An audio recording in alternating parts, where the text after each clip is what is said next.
Okay. Okay, so we just started the recording, so we're gonna make this really simple for you guys. And everything is on your tracker form. So I will share my screen and we'll go back and forth. But the first thing that you're gonna wanna do is you're gonna wanna get binders like this. Let's see. I have a blurry background. Let me see if I can change this.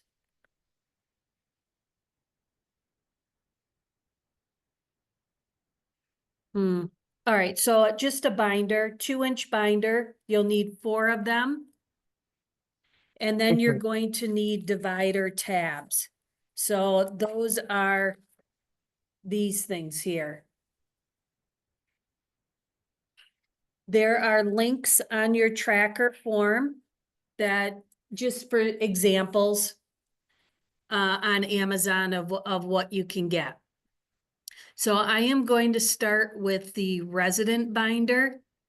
So if you go to your tracker sheet on step number 3, you'll see the master resident binder. So that these are the things that we're going to focus on right now. So once you have your binder, you're going to want to print a cover sheet that says resident binder master and then the name of your company, so that it's easy to show your inspector when they come in and want to possibly look at these things. So let me share where you're at on the tracker form.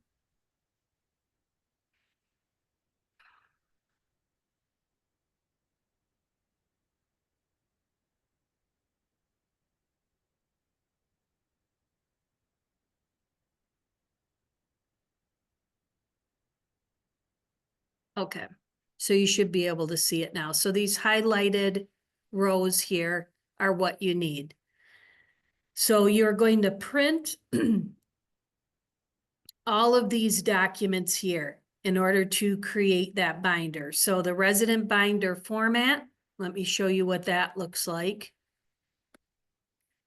Can you see it says managing resident binder on your screen right now? Yes. Okay, wonderful. So you'll print out that.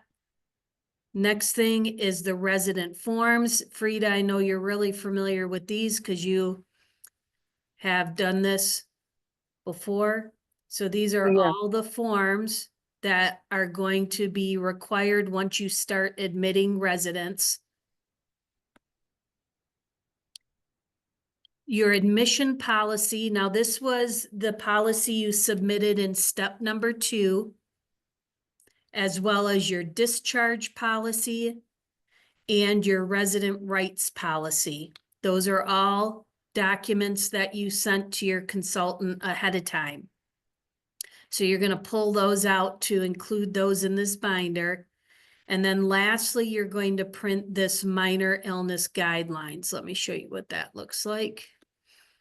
That's this form here. Can you see that? Yeah. Okay, wonderful. So once everything is printed, now you can start assembling and creating the binder.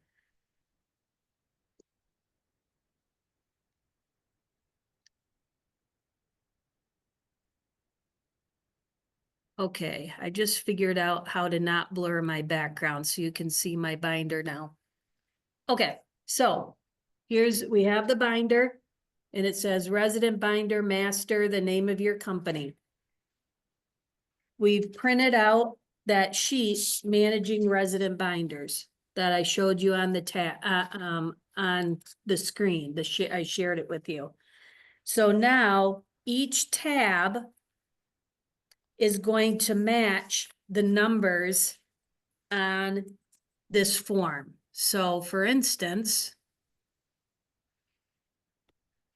tab number 1, you're going to write resident ID. And behind it, because you've printed all the forms, under the resident forms, you're going to pull out the one that says resident information and identification record. So this is the one that goes behind that tab, along with the inventory of valuables. So that's tab number 1. Tab number 2 is emergency care and advanced medical directives. So you'll write that on the tab, but there's not a document you're going to put there. So Frida, I would imagine that because you focus on the age, that sometimes those residents have DNRs, do not resuscitate orders. Yes. Okay, so that's what would go behind that tab if the person has it. If they don't, then that tab just stays with nothing behind it. The third tab will be your guardian paperwork. And again, this is something that's going to be provided to you from the guardian. And when you have your first licensing inspections, the consultant, Toya for you, Claude, and then yours, Frida, will be looking to make sure that if they are not their own guardian, that you have the authorization paperwork from their representative. Yeah.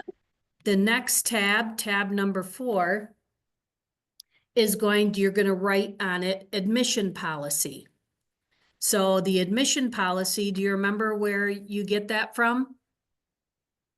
The paper I sent it to the consultant. Yep, exactly. And pre-assessment information, this would be when you evaluate a resident for admission, any documents that you have that show that it matches your admission policy, that there's no conflict of interest. Our AFC Financial and Administration Management course, we go over in great depth this pre-assessment and associating costs and that to that. Tab number 5, resident care agreement. So we printed out all of our resident forms. And we're just going to sort through them until we come to the resident care agreement. So that will go behind that tab,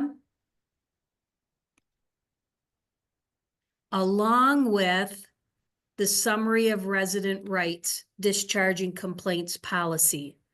This document you submitted to your consultant in step number 2. So just pull that out of that stack and include it with resident care agreement, and they both go behind tab number 5. The assessment plan, so you write that on the tab, put it in that'll be tab number 6. Again, that's in your resident forms. This is what it looks like. Assessment plan for AFC. Now, Frida, do you use this template or do you have one that you've created yourself? No, I use the one from Lara. Okay, yeah, it's very effective, so that's good. And of course, all these are blank right now, so you're creating a master to use for when you start admitting residents, and then you just make copies of all this stuff and you create that binder specific to that person. The next tab will be your healthcare appraisal with your minor illness guidelines. Again, this is just a blank copy. Your resident will provide you one that's approved by a doctor when they move in.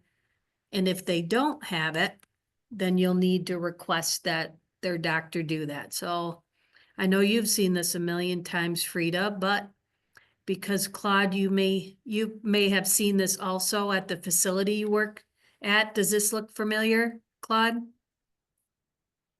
The healthcare appraisal? Yeah. Yeah, it does.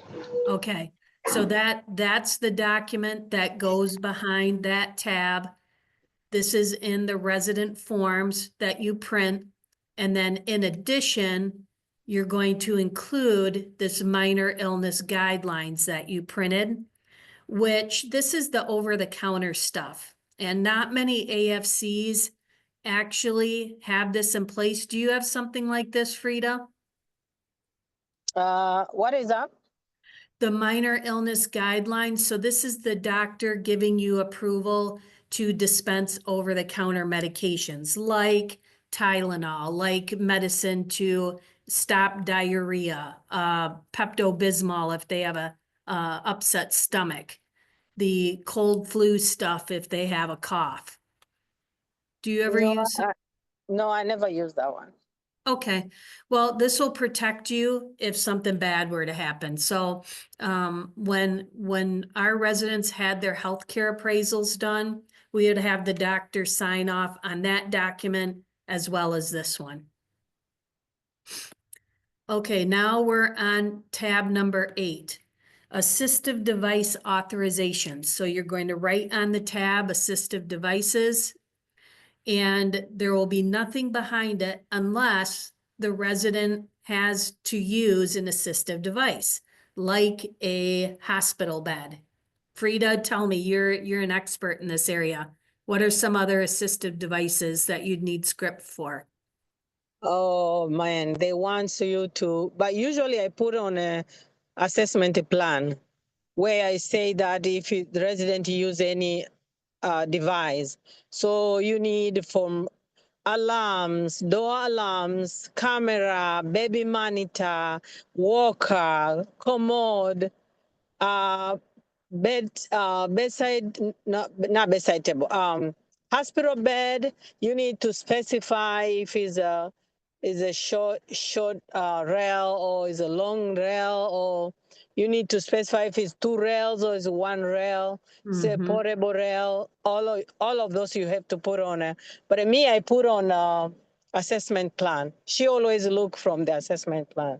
Okay, and there should be a script from a doctor that also authorizes that. So that's what would go behind Yes, this tab. yes. Yes, they give me, actually I have to have an order, actual order from the doctor to Yes, say that they need to use those device. But exactly. otherwise I cannot just place a device without to have a doctor's order. Exactly. So Claude, just for clarification, you're just creating the tab and you only put documents behind it once you start admitting residents that require assistive devices. Those are the authorizations Frida mentioned from a doctor. Okay. All right, the next tab you're going to write is Resident Funds Part 1. Now, let me show you what that looks like. So this is in the resident forms stack, which you have lots of documents. Here we go. This is Resident Funds Part 1. Now, in our resident admissions course, we teach you how to fill all these out. I know, Frida, you've been doing this a long time, but Claude, if that is something that would be helpful to you to learn how to complete these documents when a resident moves in so that they're compliant for your audit, then I would recommend you take that course. But behind that tab, Resident Funds 1, you're just going to put this page only. Next, our incident reports. You're just going to put a blank incident report behind that tab. So again, that's under resident forms. And I know you both have seen these before, but this is what it looks like. So almost everything you're going to need to complete those tabs is in this bunch of documents, the resident forms, and partially from what you sent to your consultant in step number 2. The next tab is going to be your plan of service or psychosocial assessment. Now, Frida, since you do private pay, do you get plans of service typically? No. Okay, I didn't think so. So Claude, because you're going to be working with the community and mental health agencies, you definitely want a tab that says plan of service. And this is the document the case manager will give you to explain the care they expect you to provide them and the goals of the resident. I'm sure you've seen them before in the other facilities you've worked in. Yes. Okay.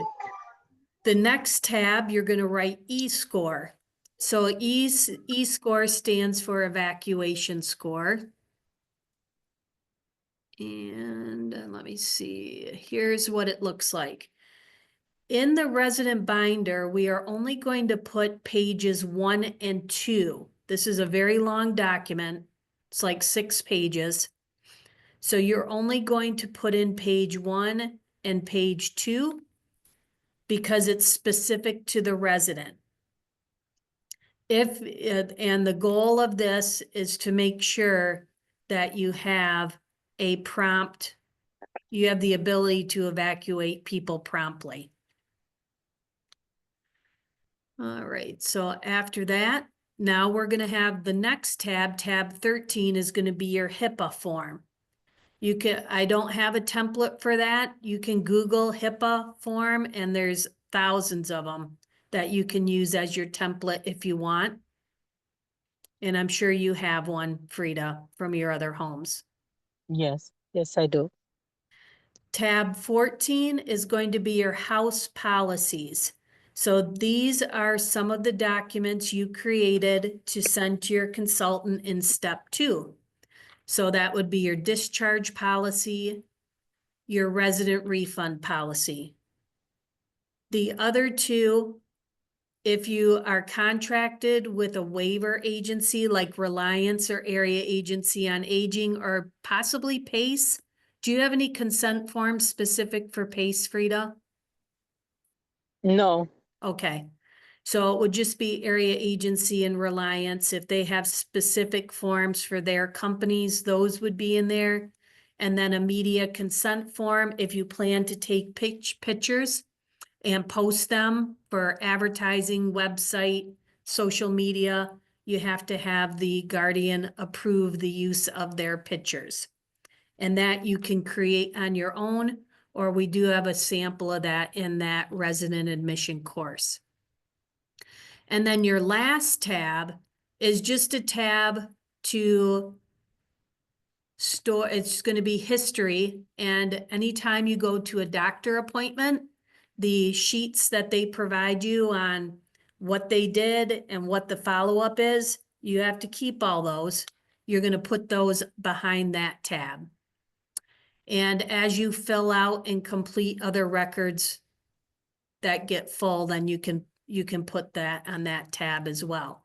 So when you're all done, then you have a binder that looks like this and then has all these different tabs with all your documents behind each tab. Like here's one that you just have to wait for the resident to move in. But here's, so that's what it'll look like when you're done. Voila, resident binder complete. Now there is a second binder that what we've found to make it easier for a resident is resident funds part 2. So I had mentioned to you that resident funds part 1 will go in that first binder. But let me show you here. This is resident funds part 2. All of your residents are going to go into this binder. So you'll label it resident funds, the name of your company. This is where the money's kept if you're going to be handling money. So you have a tab with the resident's name on it. You have your resident funds part 2, which is showing on your screen. And then you have a pencil holder. This is where the cash and the receipts go.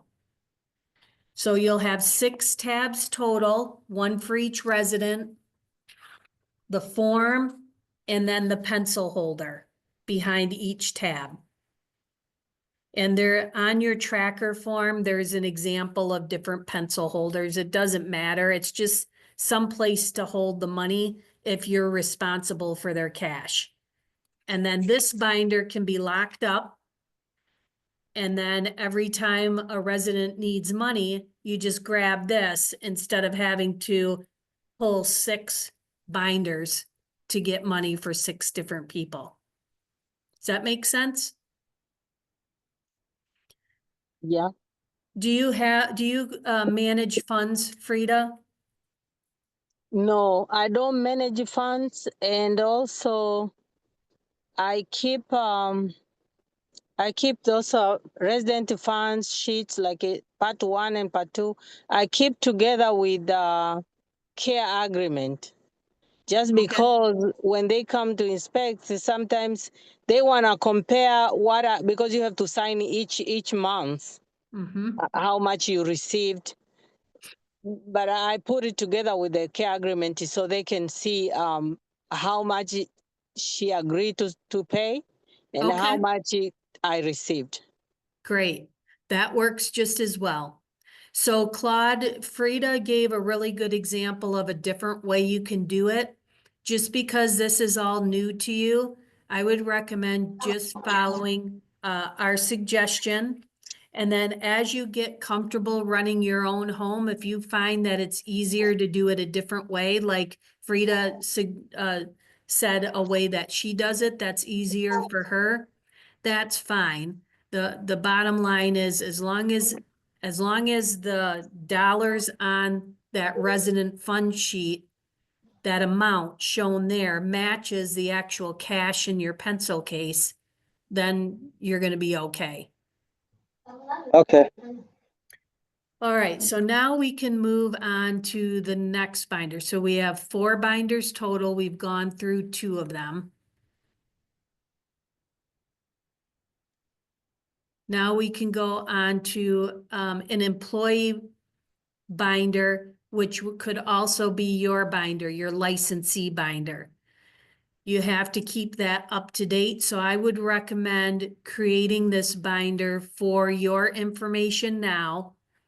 And then you can duplicate it for when you start hiring individuals. So here on your tracker form is the document.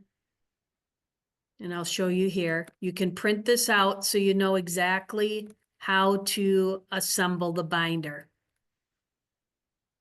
So here's a binder. I just, wrote on the front of it, staff licensee binder master, name of company, name of employee. There. So in this case, the first tab is going to be your ID, all of your IDs. So it's going to be a copy of your driver's license or state ID, social security card, high school or GED. And then Frida, being that you're a registered nurse, you could put a copy of your RN license, CNA, LPN, any of those things to establish. It's not required, but if you have it, put it in that ID section. So that's your first tab, and it's labeled ID. The next tab, so this is section 2, I labeled it application. You can label it new hire here. It doesn't really matter, just as long as you know what is going to go behind it. So for you as a licensee, you don't need an application, but you're going to want to find a template that you can use so that when you start hiring people, you have something that they can fill out, along with 2 references, 2 written verifications of references. We actually got cited when we first started getting audited. I didn't realize the importance of the reference check, but they actually cited us for not having reference checks on Yeah, our. yeah, Did that happen to you too? it did. She did inside me, but I was taking all the references, but I never. She wants you to call and also to write down a report that what did you get from those people you call. So Yeah. she was like, "How comes there's only phone numbers and the names, but you never say anything? You don't have any memo to say what was the outcome of because it's like you are investigating that if they are good workers or they have any issues. I didn't know that until she didn't cite me, but she was about to cite me. Mm-hmm. Yep, so now you definitely learned, and Claude, I we're did. teaching you so you don't have to learn from your consultant. We're teaching you now. Yeah. Yeah. And in our audit procedures and prep course, we go over this stuff real intently for every category to make sure that you're ready for an audit so you don't have any citations. We're still on the new hire tab. In addition to the things we've already talked about, the job description that you did in step 2, that's a blank copy of that is going to go behind this tab. Your handbook is going to go behind that tab. You did that in step number 2. And if they're going to drive for you, you can request that they provide you from their insurance company a driver record check. And that would go behind that tab. Any questions there? No question. Okay. So the third tab is going to be everything associated with background check. So the tab will say background check. And there'll be 2 documents there. The first is the authorization for a background check. And when you get your license, the state will contact you to give you access to the background check portal. And they can also provide you with the authorization forms that employees need to sign before you actually run their prints. And then once you run their prints, then you'll have the document from the state that says eligible. If it says not eligible, that means you can't hire them. Yeah. All right, the 4th tab is going to be the health TB. That's what it's going to say on the tab. You all have done the medical clearance, so that's the form they can use, the same form. Put a blank one in there, and it's under, let's see, where's that healthcare, that medical clearance? That might have been step 1. Let me check and verify that. No. Okay, it was step number 2. So this same form that you used, the medical clearance and TB test form, you can use for your employees too, to go to their doctor to get filled out. Now, just as a preview, the rules are going to be changing hopefully this fall. They're rewriting all of the licensing rules. They are planning on eliminating the need for TB tests. You'll just have to self-validate. That is where it is now. We'll see when the final rules come out what that looks like. But there may be a time where that's going to look different in the next few months. But for now, you still have to get them done. The next tab is going to say training. So this is tab number 5. All those trainings that you did. So Claude, all of your Network 180 transcripts, your CPR and first aid card, all those classes you took, that's all going to go behind this tab. Okay. The 6th tab, now this is one of the documents you did in step number 2. It was your pay agreement. You might remember that. So you'll put a blank copy of that pay agreement for an employee behind that tab that talks about their job description and how much you're paying them and what benefits, if any, you're giving them. And then the state, after a year of employment, is going to be looking for a performance review. That is mandatory as well. In our audit class, we have a template you can use, but any is fine online if you prefer to use that. So just put a blank copy of a performance review with that pay agreement. And then the last tab, so this would be tab number 7, is all of the expired stuff. So every year they have to give you a new medical clearance. So the old one will go behind this tab, and then you'll put a new one behind section number 4 so that you know everything is always current. I always like to put all the other stuff that you need to get done for payroll, your I-9s, W-4s, Michigan W-4, that's all like history stuff. Because the state doesn't need to see it, but by law, you have to have those. So when you're done, you have your binder, your employee binder, you have your tabs, and then you have all the documents that we talked about behind each tab. Any questions on that? I like the idea of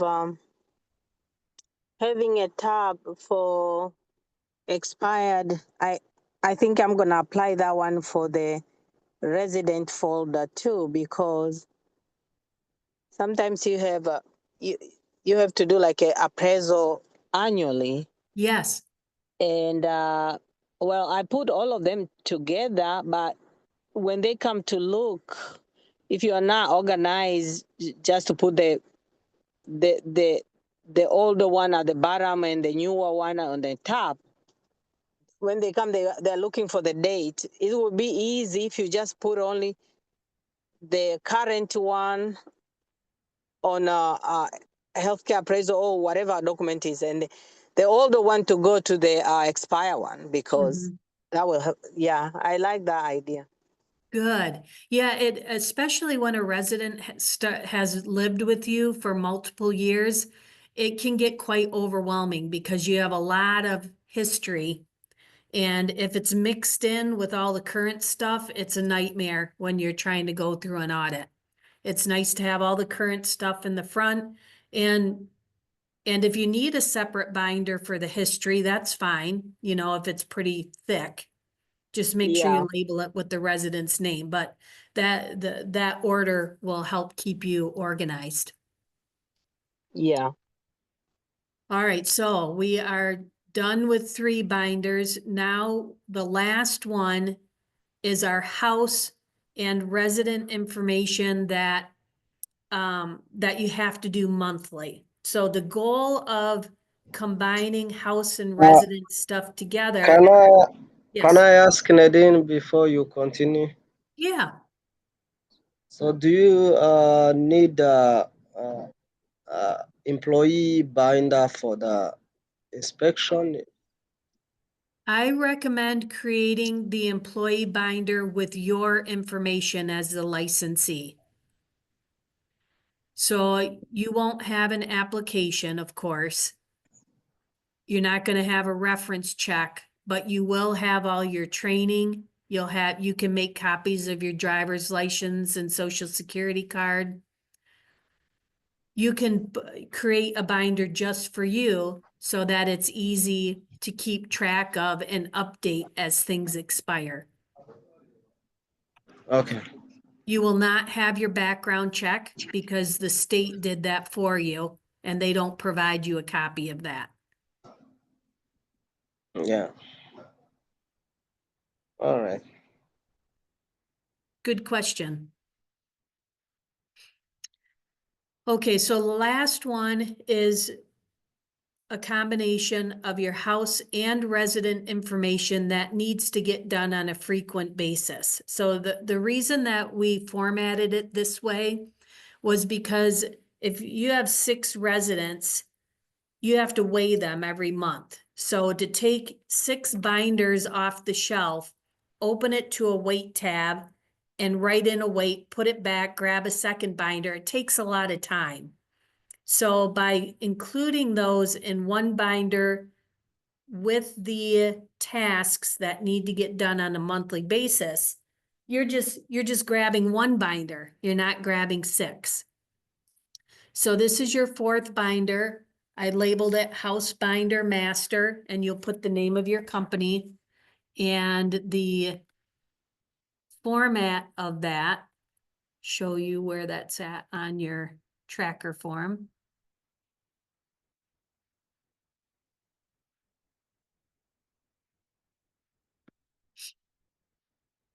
Is right here, the create the house binder. So you're gonna find that the resident binder, when you did that, there was some documents that are gonna be left over from a stack. We're gonna pull from that. And then we're going to also, once you print these other documents, include those in this binder. So let's talk about what that looks like. So we labeled it house binder, master, name of company. The first tab, if you are doing paper Mars, do you do paper still, Frida, or are you on EMAR? Can you ask again? Something distracted me. Do you pass meds on paper or do you use the electronic? I use electronic. Okay. Way to go. That's definitely the way to go. A lot less opportunity for error. Claude, is that your intent as well? No. You're going to use the EMAR? Yeah, paper man. Oh, you're going to use paper. Yeah. Okay. Just, that is perfectly fine. That is your choice. I would encourage you to consider using the electronic EMAR because it's a lot simpler and less likely to make mistakes and super easy to use. Yeah, So- super easy. And also if you use like for example, I use a QuickMart, so the pharmacy is the one installing the app on a computer. They give you a computer printer and everything. Mhm. And they do check, like it's so easy not to have med error because the pharmacy put on a computer for you, and then when you double check at least at the same time pharmacy have an order already and they check already, so it's like a double check. So it's so easy to deal with that one than the paper chart. That was a great testimony. So Claude, are you sold? Yeah, yeah. I totally support what Frida's saying. When we converted from paper to the computer, it was just a whole different ballgame. All the things that she said. So, this is the paper, this was from the resident forms. This is one of the paper documents you could use if you decide to go paper. That would be the first tab in your house binder. So one for each resident with their paper MAR. Now the second tab is going to be your resident weight record. So that is under your resident forms. So this is one of the documents that was left over from the stack when we completed the resident binder. This is what it looks like. And every month you're going to weigh them and record what the number was. So, excuse me. So, will the house binder include this for the resident weight and the paper mass? Yep. So if you're using the paper MAR, that would be in the very front of this binder. So tab number 1 has all your residents' paper MARs in it. Tab number 2 are your weight records. So you're going to make 6 copies of that document because you'll have 6 residents. Each will have the resident name on it so that you can weigh them. Does that make sense so far? Yeah, those so that each resident doesn't have the separate binder, so they is gonna be in one binder. Yes, this is one where we're combining information. We're not including it in that resident specific binder that I showed you when we first started. The first one, resident binder, is the each binder for the if you are having 6 residents, is all the 6 binders separate. Yes, one for each resident. Okay, that's okay. Yep. That's So now this one is combining information. So we have the weight record, so 6 copies of that weight record. We're gonna have the paper Mars. You could put that in a separate binder if you wanted to. And then the next tab is going to be your resident register. This is very important because this is what it looks like. This is kind of a roll call to show who is living in the house. This is not staff. This is only residents. So Joe Smith, if that's the person's name, the date they moved in, and then if they leave, you write the date they left. Now, this is a document they are planning on changing with the rule changes. So the template will change once those rules go into effect, but for now, use this one. And in our resident admissions course, we teach you how to, the process of making sure when the resident register is filled out and how to make sure it's not missed. Now, the 4th tab is going to be all the things that you need to check on a monthly basis. So it's the tab is going to say house check. And then you're going to print, let's see here.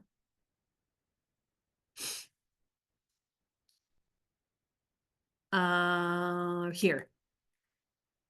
So this is your master monthly fire, water, and emergency bag check. So every month you're going to go in, inspect the fire extinguishers, make sure that, you know, they're in the green, the arrows on the green, test the smoke detectors, make sure they're working and the batteries aren't beeping, test your carbon monoxide detectors and initial it. These are the things that your inspector will look at when they come in for your audit. Your fridge checks. And if you have multiple fridges, that's why we have so many here. If you just have one, you'll use that one column. The other things that you need to check: first aid, emergency bag. If you have a vehicle, you know, your auto vehicle check. So that will be one of the documents behind that tab. You'll also have your fire and tornado drill record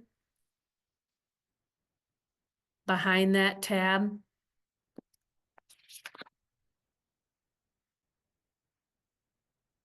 Let me go back to here. Okay, that takes care of everything that will go behind tab number 4. the automobile check is all these in the tracker form. Yes, let me show you. So can you see the tracker form right now?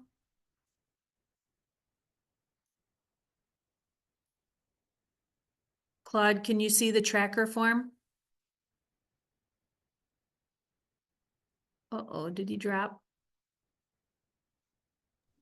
Yes, I can see it. I can see Okay. it. I was in So mute. it's these, all those documents I just showed to you, you can print from these lines here.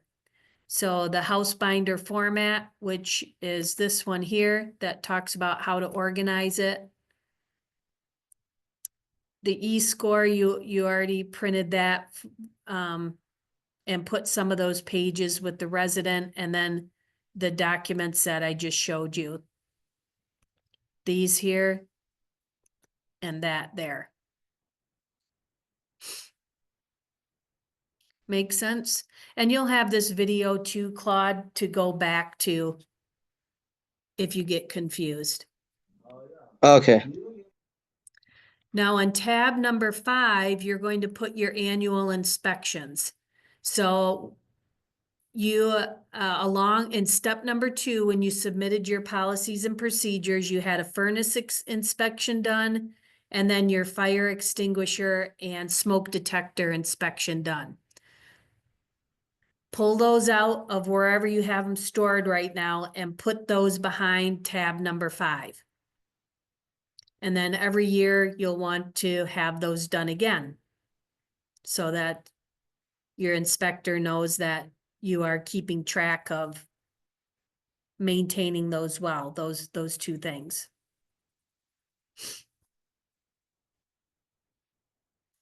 The next tab will be the remaining pages of that e-score. So let me go back to that. That was under resident forms.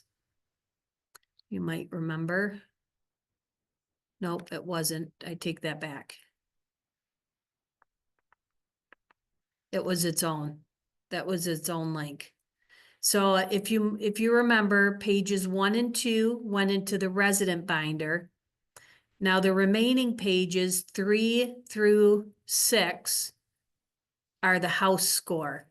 So that's going to go in the house binder. If you've never done an e-score before, there is a video link here. Right here, it says watch training. This YouTube link. That'll take you right to the video to teach you how to do an e-score. But for now, because we're coordinating binders, you just want the pages 3 through 6 behind tab number 6. The next tab is to help your staff provide better care. So you'll have a tab, you're going to label it daily routines. So once you have your residents move in, you're going to create a profile sheet that tells your staff, Nadine likes to have cottage cheese for breakfast. And then afterwards, she likes to take a shower. And then she'll do crafts. So that when Frida comes in to take care of me, she can just read that if she's a new employee and say, oh, well, I want to start off on a good foot, and I see she likes cottage cheese for breakfast, so I think that's what I'll give her. So it just makes it simpler for your staff. And then your last tab is going to be your MSDS sheets. So these are your safety data sheets. So for instance, if you bought Clorox bleach, MSDS sheet, you can just Google it.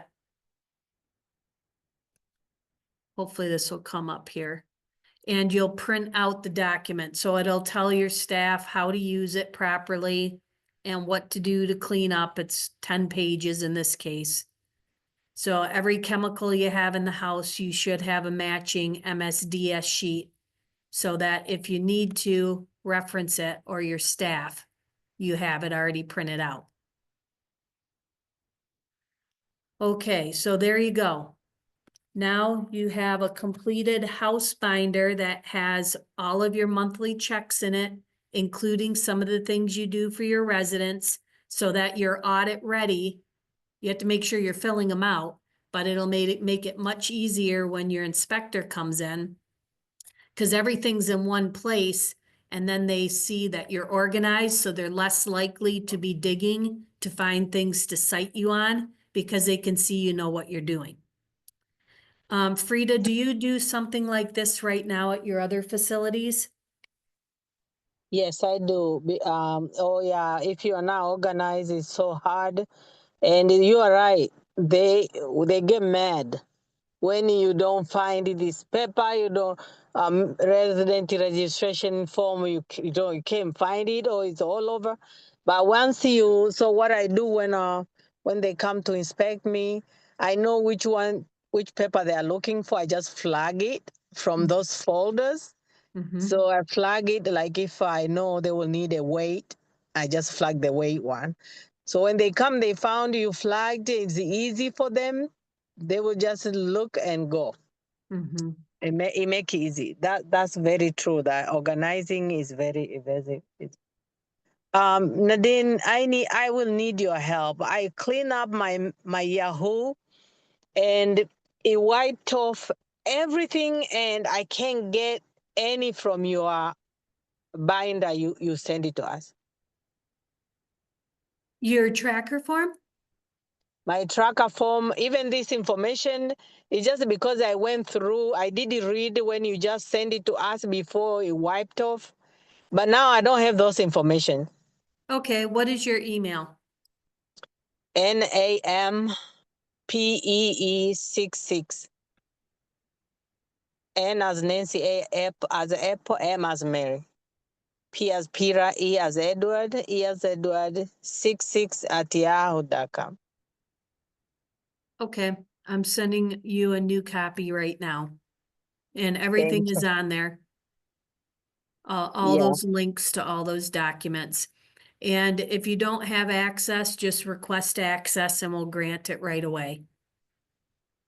Yeah, I'll do that. And also, I have two people wants to open a group home, and they came to me, and I was like, I know where to take you guys. I said, well, my way is a very street smart, and I follow the rules, but like what I say, sometimes I put things how it can be easy for me, not necessarily be very neat like you. So I'm gonna bring them to you. So, Well, I certainly appreciate it. And Claude has sent people to me as well. And we are just so thankful to be able to help them yeah, open up as yeah, quickly as possible and run yeah. their homes well. So thank you, thank you. Yeah, I'll send you the information, then you can contact them. Okay. Alrighty, wonderful. So I'm gonna stop recording and About